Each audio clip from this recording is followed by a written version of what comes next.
Hi, this is Evelyn of the Modern Needle, and I thought I'll show you how I knit my colorwork knits. I do like colorwork more than any other knitting, really. Lace or cables, or actually, I like all sorts of knitting, but I think that colorwork is one of my favorites. So I had made a whole bunch of fingerless mitts for my family for Christmas. Some of them are still smokers, and everybody is a texter. So what I thought I do is I knitted the fingerless knits, but I knitted them about up to here, and then if they wanted to, they can fold them back, whether they're smoking or texting, and then if it really gets cold, they can pull it up. And for my sister who does a lot of walking, I made lined knits, and I used the color knits. I made the songbird mittens.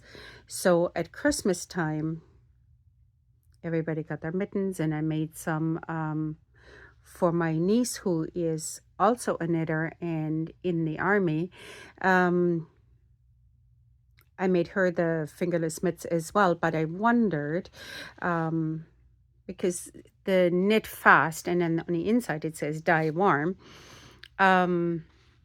if my niece would be interested in that. So we had this conversation that she's always wanted color work knits, and as a knitter you knit them rather fast, and then somebody says, oh my god, I love them, and you say, oh, you just take them off your warm hands and give them away and never to be knitted again because you get busy doing other things. So we had that discussion, and anyways, so I thought, well, she is 1,000% knit worthy. So yes, I'll make her a pair of colorwork mittens. I had already bought the pattern anyways. So I thought, let's give this a try. Now, normally, and I just want to talk about this pattern here for a minute. It's a paid for pattern. It's called Knit Fast Mittens. It's by Johanna Stolp, the knitting barber. And when I opened it, it said only 54 stitches to cast on, which is interesting because most colorwork mittens in the books that I have, they all refer to 64 mittens or 64 stitches for the mitten. And usually it's the same as your sock size, really. If you cast on 64 stitches for your socks, then 64 stitches for your mitts are just fine. However, these are only 54 stitches. So I was already thinking, oh, okay, is this going to work, or are they kids' mittens? But no, they're adult mittens. And when I looked on Ravelry, in the comments, nobody had said anything about it only being 54 stitches and that this is an issue. So I don't know if Norwegians have small hands or the rest of the world has small hands. I'm not really sure. But I did notice that. So when I started knitting them, I realized these mittens cannot be lined because they are rather tight. So today my hands are not swollen, or neither do they have raynaud's in the fingers. But you can see that this mitten here is actually really snug, and color work is not as stretchy as other works. So they're not going to stretch out a whole lot. Even when I block them, it'll even out some of the color work, but it won't do tons of other things. So I had to ditch that idea. And then when I was knitting them, I realized when I was about here, and I needed to, yeah, I was about here. I think I realized this. I was looking at how many rows do I have left until I need to decrease, and I realized I need to find extra rows here somewhere, because also the length is like the row is not quite as many as I need. And if I would have noticed it earlier, what I would have done is, this here is knitted with a 2.5, and I'm already knitting with a 2.75, I believe. Let me see. Might have to do that off camera to see.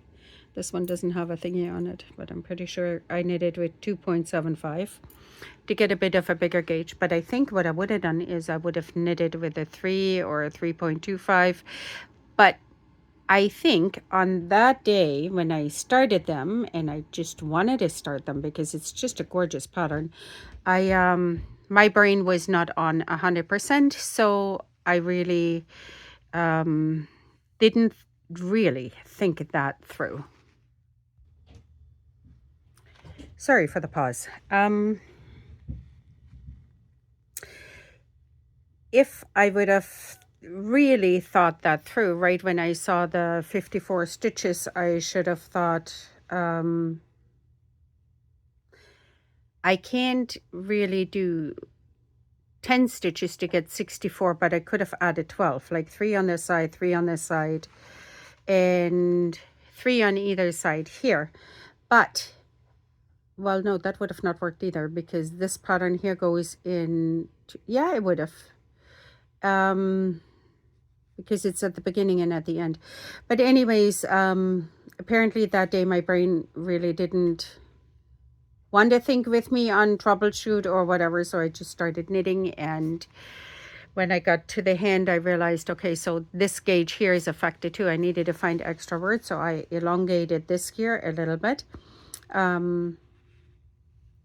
Again, if I would have thought about it earlier, I would have elongated down here too. But really, there are mittens, and I knit for the sheer heck of it. Like, I just love knitting, so I'm not too stressed about it. This to me looks awesome, and my niece is going to think they're awesome, and that's all that counts for me. So anyways, I was going to show you how to do this cast on here, and I cast on with the back loops cast on because my original plan was, like I said, I was going to line these mittens. And this is actually a really good cast on to show you how I would have picked up these stitches, because you can see how the stitches just lay here. Let me actually bring the light over. Did that help? No. So I can just go into the stitches from the side here and pick them up. I go into each individual stitch and just slide them on the needle, and I can knit through the back loop when I knit them off, or I can just knit through the front loop. It doesn't matter. What if you think about the stitch formation, if I twist it, you get a twisted stitch on that join. And if you just, well, here I would have to knit through the back loop to get the open stitch, and the way that it would look then is like on my Luffe knits, mitts, they would look just like that. This is how that join is, and it's so invisible and smooth and beautiful. And the advantage is that you really don't need to hide your threads all that much. You weave in your threads a little bit, but then you can just leave them and have them hang out on the inside. They'll just add to the warmth, and then you just stick them together. Now, the way that I did my sister's mitts, when I lined them, I got to the mitten and I just cast off these stitches here on the liner, not on the mitten obviously, on the liner, and then I knit 3 extra rows, and there we go. This is all beautiful and straight and gorgeous, and they're warm and they're nice and elastic, and I can get my big hands in it or stiff hands whenever. No problem at all. This here is another lined mitten that I had made, and this is mohair on the inside, so I can fold over the cuff, or I can fold it down, whatever I need on that day. And my hands are nice and beautiful and warm, and the Raynaud's, it keeps the Raynaud's at bay. Anyway, so this is how I would pick it up. I could have picked up the green stitches as well. It would have left a white row in the front here. I'll show you that. I use this cast on method when I cast on a top down sweater for my underarm sleeves, because then they're just easy to pick up and it's completely invisible. when I picked them up. So you would have had a white line here under the Latvian braid. That would have been pretty too. That would have been kind of nice. But unfortunately, these are too tight and my brain wasn't working 100% when I started them. So that's not how that worked out. So, and really they are kind of double already anyways on the inside. But I did want to have them lined because she does a lot of walking with her dog. But regardless, let's get started on this cast on here. What you want to think about for this cast on is it's not a super sturdy cast on. So here it's fine because it's actually matched by a Latvian braid, and that actually keeps this cast on here in check. And it stops it from completely stretching out. Plus this is wool and alpaca, so that'll also stop it from stretching out. The alpaca wouldn't, but the wool does. So what I do is I start off with a slip knot, and the slip knot, if you remember, is just the letter E. You pull it over the thread, oops, this way. This is my fourth take of the video, so the yarn is getting a little bit staticky. Then you just pull it up. I will not use this slip knot as I'm compulsive, obsessively so in something. So if I find a knot somewhere, I'll just keep rubbing it, and even though I know I'm breaking the fabric, I don't seem to be able to help myself. So I have to refer to my pattern, and the pattern is uploaded on Knit Companion, which I love. I'm in there in Ravelry like all day long, it seems. And I see that I need to start off with a light colored one, and often in these color work mittens or sweaters, the background is light, and then whatever motif you have is either in a multicolor, like this one here. And you can see that this will multicolor in stripes, because you can see that there is, the threads lay beside each other quite a bit. If you only get like blips of color, you know it's not gonna stripe this way. But these here, they do. And this is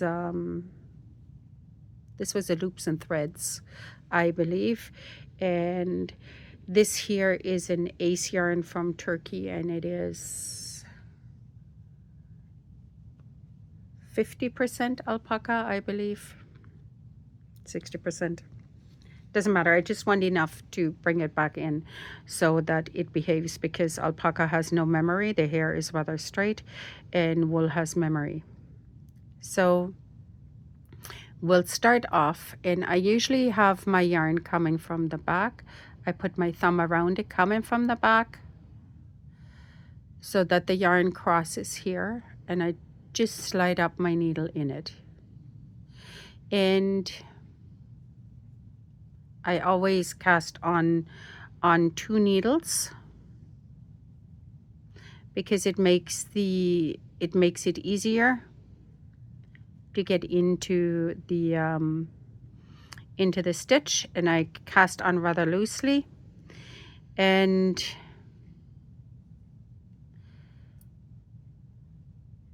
if you twist the yarns in the back so that your yarn always crosses to the front, like this one here always lays on the front, and I take it from the back, it's almost like a Latvian braid, where it's the same thing. You cross the yarns, and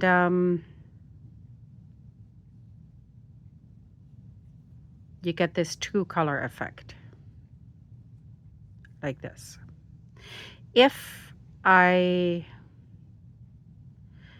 keep them separate, like the white is always on the bottom and the green is always on the top, or vice versa, I get a different effect on the back, and I will show you this as well.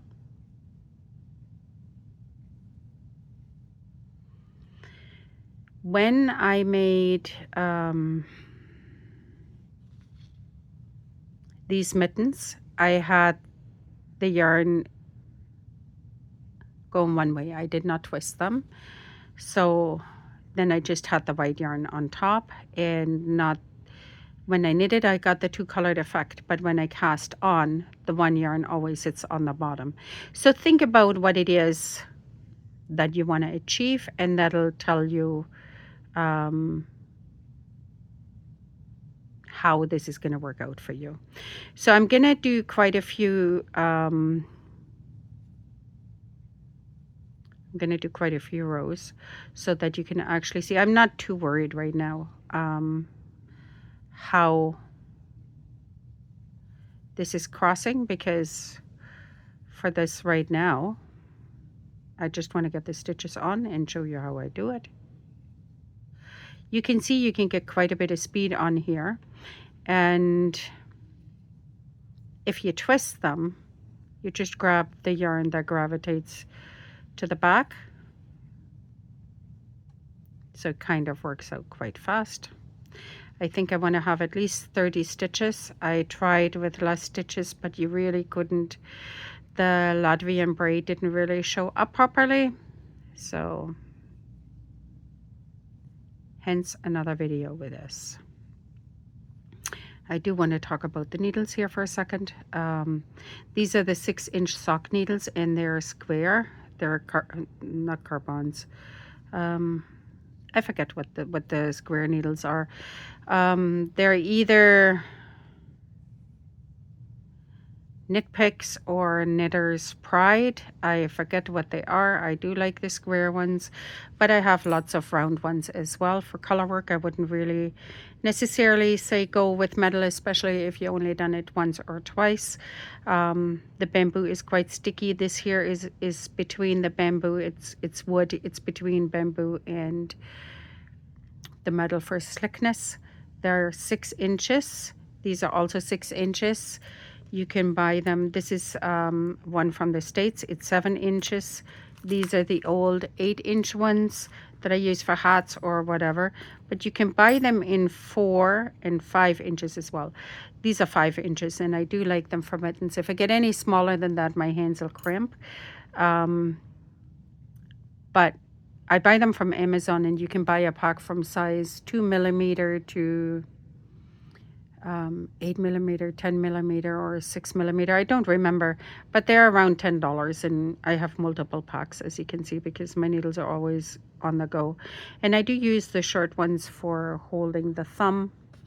I like the bamboo. They don't fall off unless I pull out the needle. I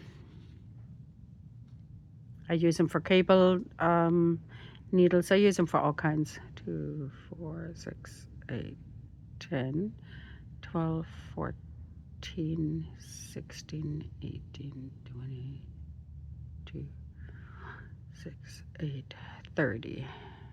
2, 4, 6, sure. Let's take 36. That'll mean 12 each needle, so that's fine.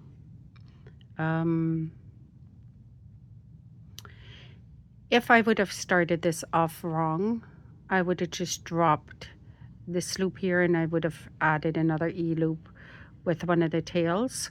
Rather easy to do. Or I could have just taken, if I needed a green one, just keep that one and drop the white off and pull it off. Then you don't have a thick knot anyways, and that would have worked. It would have worked in multiple ways. So 2, 4, 6, 8, 10, 12. Oh, did I start off with a white? Yeah. So whatever I got here, yeah, I need to finish with green. Got it. 2, 4, 6, 8, 10, 12.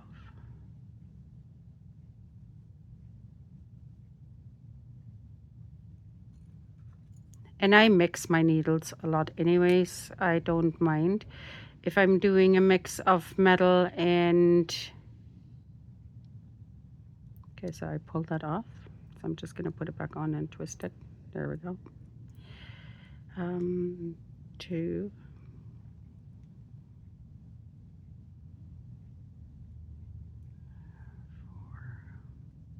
6, 10, 12. Okay.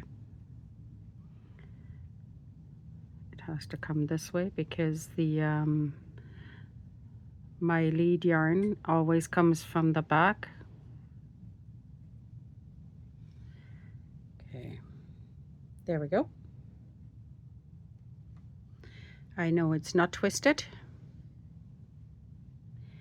And let's get going here. So it says that I need to knit one row. These 2 rows are the purl rows, which is the Latvian braid. So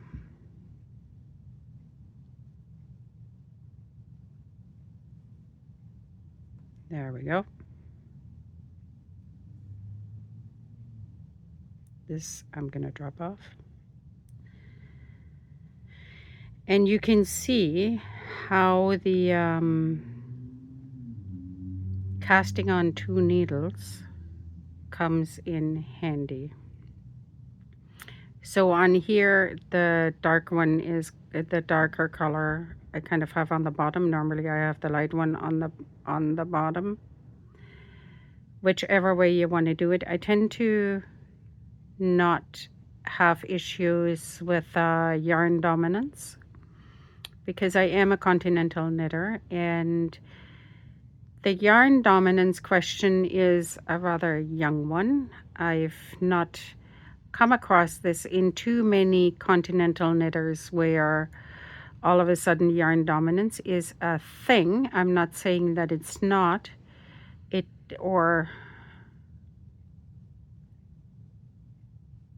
I'm saying that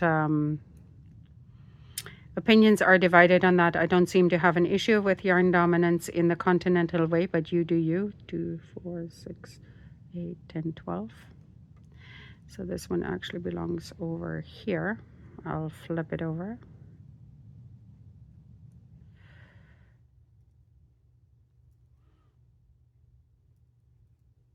I try to keep my threads in the same position. However, I don't fret about it too much, and I actually don't go back to fix it if it works out that way. And I don't carry floats. Every 2 stitches for me, I flip the yarn over or under. So this is also not an issue for me.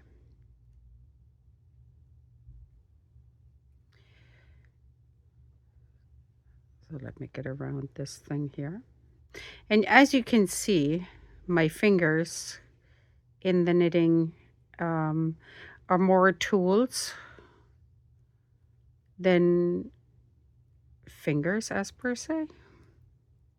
So 2, 2, 4.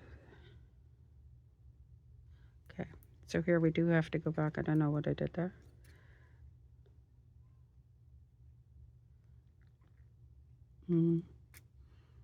I got 3 beside one another, so I will go back and fix that.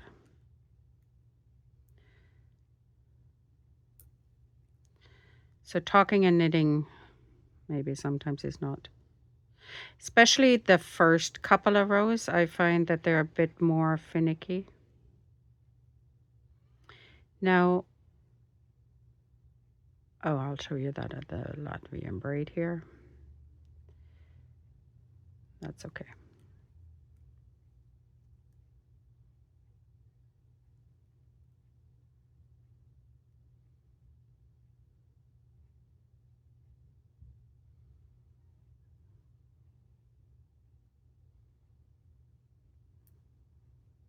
Okay, back on track. And sometimes this yarn that is just kind of plied and not twisted really is a bit more finicky. It's a bit more splitty, so I don't really like super pointy needles because I would not use my lace needles for this because I think I would pierce the yarn all the time.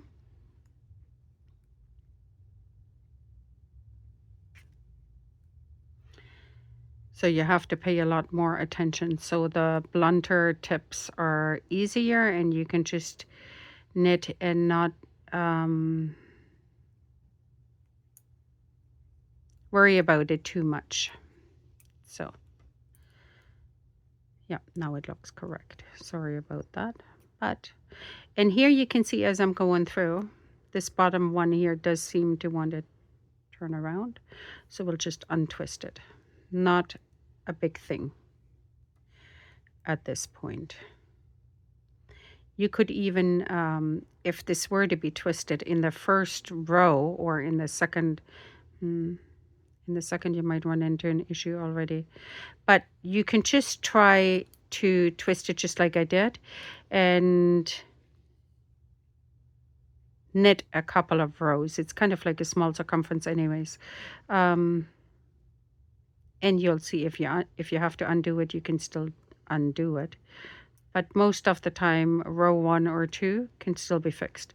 If you knit it a bit more across it, then you just have too much body that you have to twist around, and it won't, the join, but it's, again, it's at the first, it's at the first couple of rows, so maybe that's not an issue. 2, 4, 6, 8, 10, 12, yeah. I'm still on track. Okay. 10, 11. Do I get the 2 out of here before I need to let go with my hands there? Yep. Okay.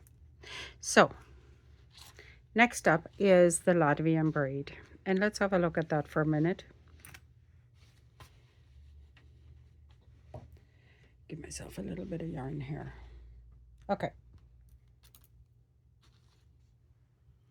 Latvian braids are, they kind of have like a V formation. It's 2 rows of pearls with a yarn carried in the front.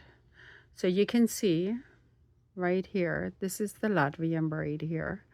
And in the middle, you can see the pearl bump. Maybe I can get it bigger for you without blowing it way out of, okay. Here you can see the pearl bump are these little nubs right here, and you run the thread in the front. And the way that you do it is, let's bring it back to regular, oh, sorry, regular focus. The way that this is done is, when you knit, you have to think about, like, you will always, your threads get twisted like this. Either it'll always feed from the bottom up or from the bottom down. Bottom down would be this way. How you pick up your threads in these twists, because they get knitted and when they get knitted, they kind of get stitched into place. They form this braid. How you start off doesn't matter. Well, it matters in the sense of it determines the direction of the braid. Latvian braid is 2 rows. The first row, you knit, you purl, and your threads get twisted one way or the other as you purl, and always in the same direction. It'll twirl your yarn to your left quite substantially, and then the next row you twist it the other way. So if you twisted it under, if you're the one that you're knitting with always comes from under and you twist this way, the braid will go one way. And if you twist it over where it comes this way, looks kind of the same, but it's not. Sorry about that. It'll either be this way or that way. You need to stay consistent during that braid, and it'll get tucked into place this way. But it determines if the V goes this way or if it goes that way. That's the difference on how you start off. If it doesn't matter, just start off one way and stay consistent, and then bring it back the other way on row 2, and again stay consistent. In here, I'm not worried about it. I don't think that it ever matters. I've not ever heard a knitter say, even a long time knitter, oh, your Latvian braid is going this way on this mitten and that way on that mitten, or vice versa. I've never ever heard that. So whether you are a continental knitter or a thrower, you pierce the yarn, and whether you wrap it or not, it doesn't matter. Whether you have the yarn in the front or not, well, the yarn has to be in the front. It has to be in the front for the knits anyways. Sorry, piece of green fluff there. So in my case, I will take the yarn from the bottom and wind it from the bottom up. So I'm starting off with white, and I kind of have to knit it this way because otherwise I just make a jumbled mess. So I'm just going to start off and show you. This is my first purl. Okay. I'll take the thread of the next color and I put it in front of the one that I knitted. And I purl this. My next is a white. I'll bring it up this way so it crosses in the front, and I purl it. And if your tension is a bit wonky, it'll actually assist you in getting this sorry, I have an itchy nose. It'll get you this Latvian braid or Vickel braid or whatever you want to call it. It'll get it loose, where sometimes the tension on here, you have to watch it that it doesn't get too tight. If it gets too tight, it's like a rope and you can't move it. Shouldn't lean on here because it shakes the camera. So we're still going up. And like I said, it'll twist the yarn to the left. And if you have yarn like this green one here, where it's just twisted plies, on this one here, it untwisted so much that it actually broke the yarn. So I should have written on the pattern that to watch that with a plied yarn. But again, with this plied yarn, it's not a big deal to just feed in a new color or string it together, not a problem. Again, bring it over your last knitted yarn. The new yarn comes over, it's not new yarn, but the yarn to be knitted or purled is coming over this. And let's see if we can already see something going in one direction. Yep. So you can see it, that they're like miniature floats. Let me see if I can bring it up. They are like miniature floats, and it is the first part. This line here is our cast on, but this bit here is the braid. So let's leave it in this maybe totally zoomed in version. I'll try not to shake it too much. Oh, I can't do that right. So put it in the front. I'll have to start with the white. The white has to come over top of the green.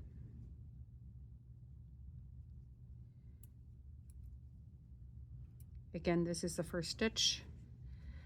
So we have to make the transition from the first needle to the second. Sorry. And I'm doing it between the camera here, so that's just a bit fiddly. But then once you have it, it's not a big deal. So you can see it's really not complicated. And you can do this Latvian braid or Vickel braid or whatever you want to call it in a one color. It does not need to be two. It would look really pretty on the end of a sleeve or at the end of a sweater. It would stop it from curling up as well, because you can see that the mitten lays rather flat here. It's not curling up, and so the Vickle braid is kind of holding it down. And I'll put that there so you can look at it. But so if you do it in one color, get off.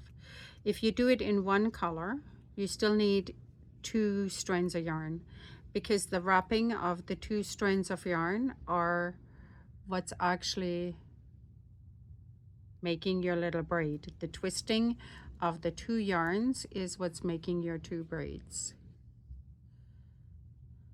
So actually, sorry, I'm gonna fix that zoom again, because that's almost a bit too much. No, this way. There we go. Sorry about that. So I'm almost finished that second needle there.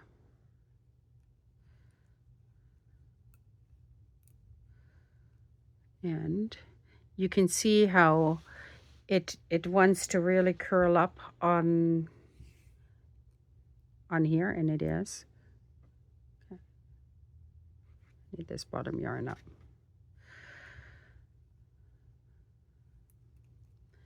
I believe this hairy yarn here kind of got stuck on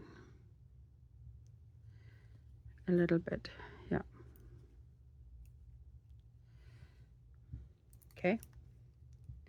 Switch the needles one more, and then we can go in the other direction here.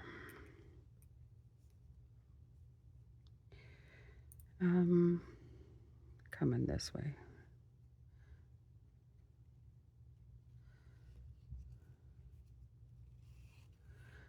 The white has to go over the green for this last needle here. Just gotta set that up properly, and then it won't be a problem going up.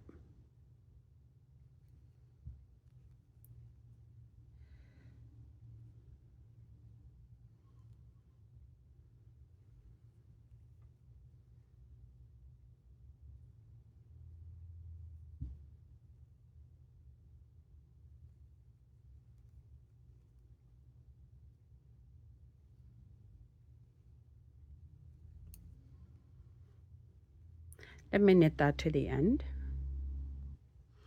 I'm almost at the end, and as I was knitting this off camera, I thought I'll share a little trick with you. So I'll stick my needle in before I twist the threads of what I need to knit. So I drop this, and I'll put the needle into the stitch and then bring up the yarn that I need to knit with. It seems to be easier to keep everything together this way, and then I'll just knit it, and that was my last one. Okay, so here you can see how the first bit of the braid is formed, and let's go to the second bit of it. Let me get set up here.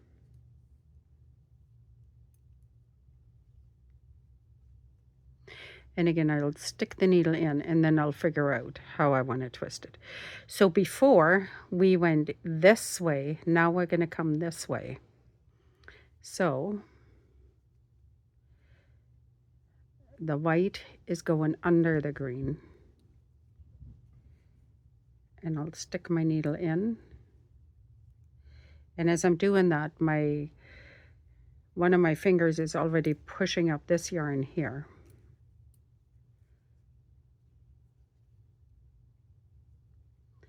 And I will knit this needle here, and then I'll knit the rest of it off camera, and then I can show you.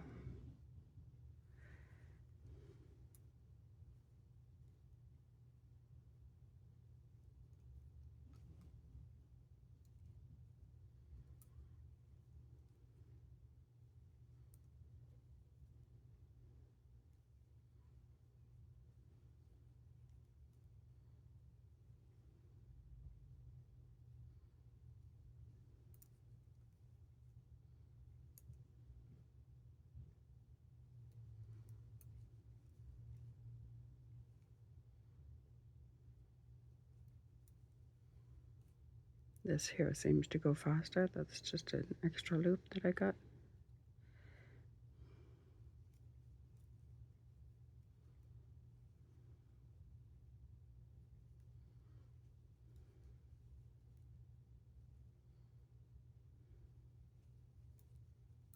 Okay, so here you can see the Wickel braid. Bring it back into focus so you can see it quite well, I believe. Let me pause this. All right, so my row is knitted. I'm gonna take half of these and put them on here. Take the other half of these to put them on here, just so that you can see it when I hold it flat.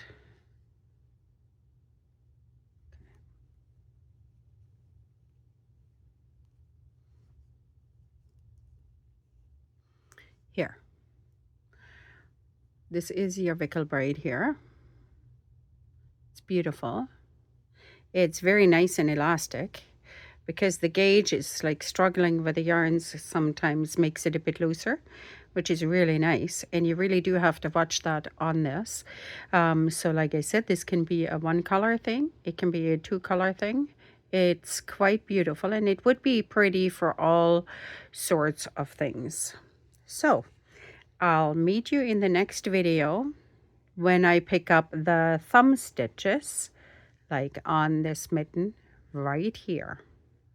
So thanks. Give me a like. Let me know actually where you're watching from, and if there's anything else that I can help you with, or a video that you would like to see, or anything that I can do for you.